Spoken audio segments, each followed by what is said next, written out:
돈봉투 사태가 윤관석, 이성만 체포동의안 표결로 끝날 것 같지가 않다. 이참에 검찰이 민주당 지도부에 정면 승부를 건 듯해 이재명 리더십이 시험대를 넘어 늪에 빠졌다는 분위기다. 송 전 대표 측근이라 당대표 선거에 역할이 컸던 윤관석, 이성만 두 의원만의 문제가 아니다. 무려 돈봉투 20개가 현직 의원들에게 도달했다는 검찰 측 전원에 실린 의미는 드러난 대로 모두 조사하겠다는 방침이다. 내용으로는 송 전 대표 당선 목적으로 강내구 전 한국수자원공사 상임감사위원이 300만원 돈봉투 20개 살포시 윤 의원, 이 의원과 공모했던 게 알려졌고 그 외에도 총 9,400만원이 살포된 혐의가 적용되었다. 드러난 20개 돈봉투 수수 혐의 의원들 행적과 동선, 출입기록 등 관련 증거를 검찰이 확보하는 중이라고 해 혐의 입증에 필요한 보완 증거 수집에 나선 정황이다. 여기에 김남국 의원의 불법 코인 투기 의혹도 윤 의원, 이 의원 체포동의안과 함께 30일 기점으로 민주당 도덕성 논란의 뇌관이 될 전망이다. 노웅래 이재명 체포동의안 부결이 이재명 늪 논란으로 증폭되는 모양새다. 위기의 민주당 얘기엔 김 의원 코인 투기 의혹 감싸고 개딸과 절연해야 한다는 비명계 목소리에도 일체 응하지 않는 이재명 대표 거취 여부가 달려있다. 당 안팎에선 그가 보이지 않는다는 비판이다. 그저 사태 추이를 지켜만 보는 이 대표이다.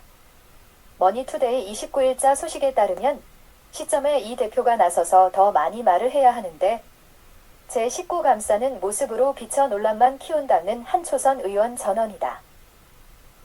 실제 이 대표가 윤 의원, 이 의원, 김 의원에 대한 구체적인 언급은 자제하고 있는 편이고 당내 후속 조치도 미흡해 리더십 부재 아니냐는 반론이 터져나오는 상황이다.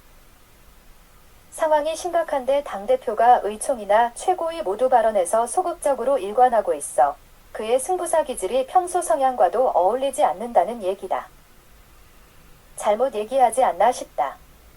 본래 이 대표 경우 불리한 상황에선 입을 열지 않는 침묵 모드가 강점이고 좀 풀렸다 싶으면 기자들 질의에 적극 발언하는 그다.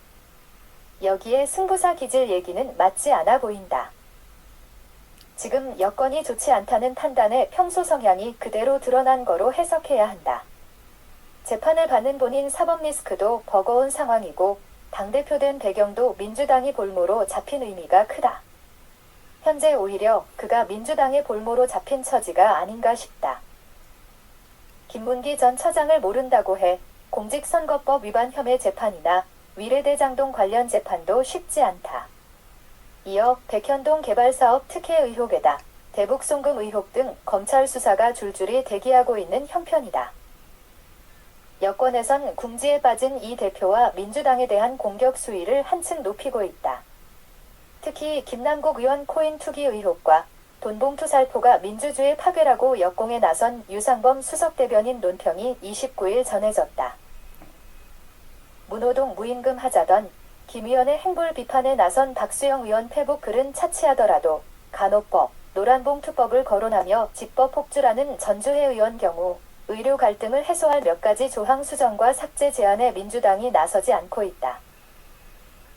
노란봉투법이 불법, 폭력파업 조장법이라고 맹공에 나선 김기현 대표와 이 대표가 정책 현안에 대해 TV 토론한다는 얘기가 전해지긴 했다. 대통령 거부권이 빤한데도 찔러나 보자는 놀부심보라는 김 대표 29일 비판이 이어졌다. 여권의 무차별적인 공세에도 불구하고 이런저런 이유로 친목 모드를 유지하는 이재명 대표에게 비대위 꾸려봐야 마땅한 대안도 없다며 좀 치고 나왔으면 하는 기대감이 커지는 분위기다. 이 대표가 대선 후보가 된 시점에서 당원 수가 많이 늘어났다는 비명계 의원 얘기와 무관해 보이진 않는다. 하지만 검찰 출신 윤석열 대통령이 여전히 꿈쩍 않고 있다. 27일 부천 이모신날 봉축법요식에 참석했던 이 대표와 대화 없이 악수만 나눴다는 소식에 이 대표 고민도 깊어지고 있다.